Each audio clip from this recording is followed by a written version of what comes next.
কাজল village কিচেনে সকলকে স্বাগত জানাই। রোজকার মতো আজও রান্নাঘরে চলে এলাম। আজকের রেসিপি একদম নিরামিষ দিনে হারিয়ে যাওয়া সিমের এক পদ করে শেয়ার করব, যা কিন্তু রুটি অথবা ভাতের সঙ্গেও দারুণ লাগবে। একই তরকারি কিন্তু একদম মুখরোচকভাবে রেডি করব। তার জন্য প্লিজ প্রথম থেকে লাস্ট পর্যন্ত ভিডিওটি দেখতে থাকুন, আশা করছি ভীষণ ভালো লাগবে। তো চলুন তাহলে শুরু করা যাক। আজকের রেসিপির জন্য সিম নিয়ে নিয়েছি। এই সিম দিয়ে মজাদার একটি রেসিপি আপনাদের সঙ্গে শেয়ার করব। এবারে সিমগুলোকে আমি এইভাবে কেটে দুটো সাইড এই সিরগুলোকে ফেলে দেব, দিয়ে মাছ বরাবর এইভাবে একটু বড় করে টুকরো করে নিয়ে জলের মধ্যে দিয়ে দেব। সমস্ত সিমগুলোকেই একইভাবে আমি কেটে নেব। সিমগুলোকে খুব ভালো করে কেটে ধুয়ে নিয়েছি। যেই সিমগুলো ছোটো থাকবে এরকমই কিন্তু একটু গোটা গোটা রেখে দেবেন, তাতে করে খেতে ভালো লাগবে, দেখতেও সুন্দর লাগবে। একেবারে সিম খেয়ে খেয়ে একঘেয়ে ভালো লাগে না যখন, তখনই কিন্তু এরকম সিমের যদি আমরা একটু অন্যরকম কিছু পদ রান্না করি, তাতে নিরামিষ দিনে যেমনই খেতে ভালো লাগবে, রুটি ভাতের সঙ্গেও কিন্তু দারুণ লাগবে। আজকে একবারেই মানে দু রকমের স্বাদ পাবেন। ভাতের সঙ্গেও যেমন খেতে পারবেন, তেমন কিন্তু রুটির সঙ্গেও খেতে পারবেন। অপরদিকে একটা কড়া আমি গরম হতে বসিয়ে দিয়েছি। কড়ার মধ্যে দিয়ে দেব সর্ষের তেল। তো রান্নাটা সর্ষের তেলের মধ্যেই করতে হবে। আমি বেশ কিছুটা তেল দিয়ে দিয়েছি। তেলটা বেশ গরম হয়ে গেছে। তেলের মধ্যে আমি কেটে রাখা সিমগুলোকে দিয়ে দেব, আর খুব ভালো করে ধুয়ে নিয়েছি সিমগুলোকে। আর এগুলো কিন্তু আমাদের গাছের সিম। এবারে এর মধ্যে দেবো স্বাদ মতো লবণ বা মান মতো লবণ, আর দেবো একটু হলুদ দিয়ে। এবারে এই দুটো উপকরণ দিয়ে আমি ভালো করে একটু মিশিয়ে নেব। আর এই সময় গ্যাসটাকে একটু আটকে রাখবো, একেবারে পুড়িয়েও ফেলবো না, একটু নরম করে ভেজে নেবো। খালি মিনিটের জন্য রেডি করে নেওয়া যাক। এখানে নিলাম একটা মিক্সিং জার। মিক্সিং জারের মধ্যে এখানে 1 চামচ করে আমি নিয়ে নিয়েছি কিছু উপকরণ। তো এখানে নিয়েছি যেমন ধরুন চালমগজ, সর্ষে, কালো সর্ষে, সাদা সর্ষে আর পোস্ত, সবটাই 1 চামচ করে নিয়ে নিয়েছি। সমস্ত উপকরণগুলোকে আমি মিক্সিং জারের মধ্যে দিয়ে দেব। আর এখানে ঝালের জন্য দুটো কাঁচা লঙ্কা নিয়েছি। যেহেতু সিম, একটু এরকম কাঁচা লঙ্কা দিলে টেস্টটা কিন্তু দারুণ আসবে। আর দেবো স্বাদ মতো একটু লবণ দিয়ে আগে শুকনো করে বেটে নেব, তারপরে একটু জল দিয়ে খুব ভালো করে মিহি করে বেটে নেব। 1 মিনিট মতো হয়ে গেছে, ঢাকা দিয়ে দিয়েছিলাম। কতটা সুন্দরভাবে নরম হয়ে গেছে, একেবারে কিন্তু কালার চলে যায়নি। এরকমই একটু নরম করে ভেজে নিতে হবে, অথচ কালার যাবে না। সিম একদম এরকমই একটা সবুজ কালারে থাকবে। এবারে তেল থেকে ছেঁকে আমি সমস্ত সিমগুলোকেই একটা প্লেটের মধ্যে আগে তুলে নেব। সমস্ত সিমটা আমি একটা প্লেটের মধ্যে তুলে নিলাম। এই তেলের মধ্যেই দিয়ে দেবো আমি একটা এখানে কেটে রেখেছি এরকম ডুমো ডুমো করে আলু।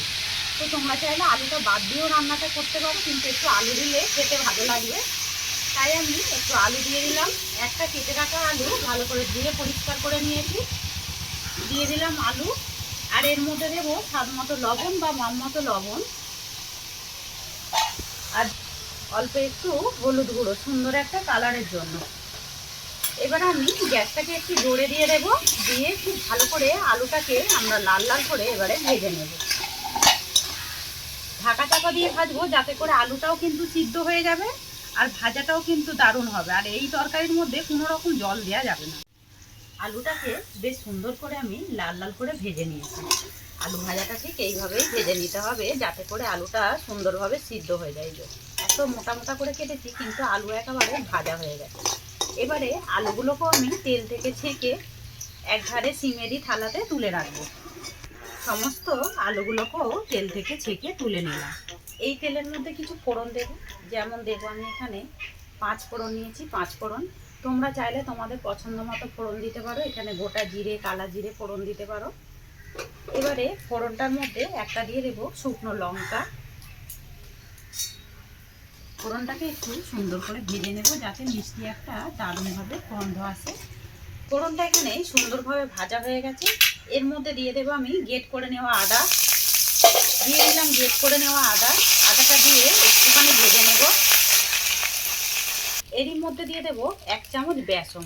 এতে করে নিরামিষ তরকারির টেস্টটা কিন্তু দারুণ আসবে। আলাদা করে আর ভাজার দরকার নেই, এই সঙ্গে ভেজে নিলে হয়ে যাবে। চাইলে তোমরা শুকনো খোলায় আলাদা করেও কিন্তু ভেজে নিতে পারো। তেলের মধ্যে সমস্ত উপকরণগুলোকেই বেশ ভালো করে ভেজে নিলাম। বেসন থেকে সুন্দর যখনই একটা গন্ধ উঠবে, তখনই আমি এর মধ্যে ভেজে রাখা আগে আলুগুলোকে দিয়ে দেব।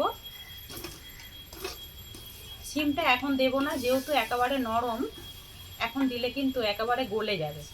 তো সিমটা একটুখানি পরে দিলে পরে কি হবে, একদম যেরকম সুন্দরভাবে খেতেও হয়, একেবারে গলেও যাবে না আর একেবারে মানে সিদ্ধও হয়ে যাবে না, ওইভাবেই গোটা গোটা একটু সিমটাকে করে নিতে হবে। এর মধ্যে এবারে যেটা ফোড়ন দেবো আমি,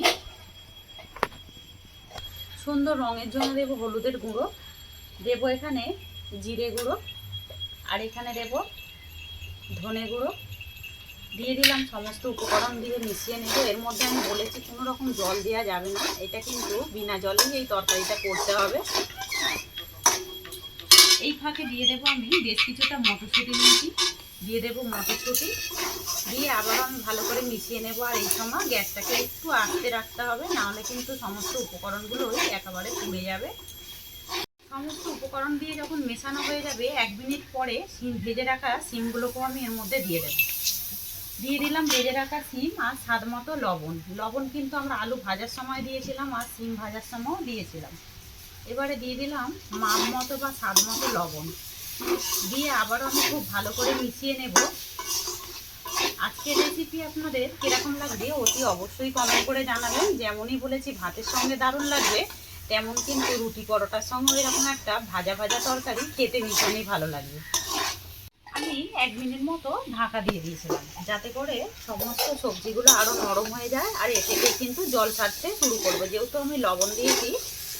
আর চাইলে কিন্তু এখানে তোমরা একটা টমেটোও দিতে পারো, আমি আজকে টমেটো ছাড়াই করছি। এখানে দেব সুন্দর রঙের জন্য কাশ্মীরি লঙ্কার গুঁড়ো, কোনো রকম আমি লঙ্কার গুঁড়ো দিলাম না। আর দেব এখানে 1/2 চামচের মতো চিনি, আর এখানে একটা শুকনো লঙ্কাকে এইভাবে আমি থেতো করে নিয়েছি, বলতে পারো চিলি ফ্লেক্স। এই দুটো উপকরণ দিয়ে দেব। একটু নিরামিষ তরকারিতে মিষ্টি দিলে খেতে কিন্তু ভালো লাগবে। আর তোমরা চাইলে এই চিনিটা বাদ দিয়েও, যাতে চিনি খাওয়া বারণ রয়েছে তারা কিন্তু চিনিটাকে বাদ দিয়েও এই রান্নাটা করে নিতে পারো। তরকারির কালারটা কত সুন্দর এসেছে সেটা কিন্তু দেখতেই পাচ্ছেন। এই ফাঁকেই এবার আমি এখানে যে বেটে রাখা মশলাটাও দিয়ে দেব। এখানে যে দিয়েছিলাম সর্ষে, পোস্ত, সমস্ত উপকরণগুলোই এর মধ্যে দিয়ে দিলাম। দিয়ে আবার আমি খুব ভালো করে মিশিয়ে নেব। আমি আবারও ঢাকা দিয়ে দিয়েছিলাম, যাতে করে মশলাটা খুব ভালোভাবে ভাজা হয়ে যায়। এ থেকে কিন্তু একেবারে মশলাটা দেখুন কত সুন্দর দানাদার মতোভাবে হয়েছে। এইভাবে মশলা যখন ঢাকা চাপা দিয়ে করবেন না, তাতে করে খেতে ভীষণই ভালো লাগবে। সত লাস্টে যেটা দিয়ে দেবো 2টো কাঁচা লঙ্কা, এটা ঝালের জন্য না, একটা সুন্দর গন্ধের জন্য। আর একটু ধনেপাতা ওপর থেকে ছড়িয়ে দেব।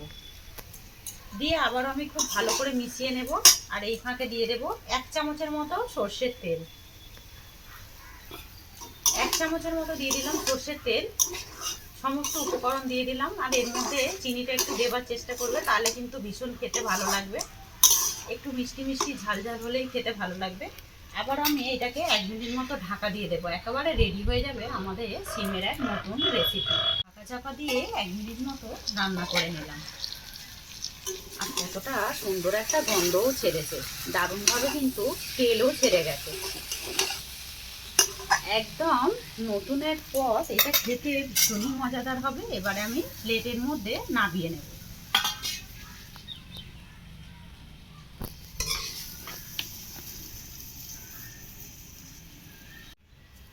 একেবারে নিরামিষ দিনের একটি পদ একদম রেডি হয়ে গেল সিমের। আজকের রেসিপি আপনাদের কীরকম লাগলো অতি অবশ্যই কমেন্ট করে জানাবেন। যদি ভালো লেগে থাকে একটা লাইক করে দিয়ে এইভাবে আমার পাশে থাকবেন, আমাকে সাপোর্ট করবেন। আমার এরকম নিত্য নতুন রান্না দেখার জন্য পাশে থাকা বেল আইকনটি প্রেস করবেন। সবাই ভালো থাকবেন, সুস্থ থাকবেন। ধন্যবাদ। আবারও কোনো নতুন রেসিপি নিয়ে ফিরে আসবো। আজকের মতো এই পর্যন্ত।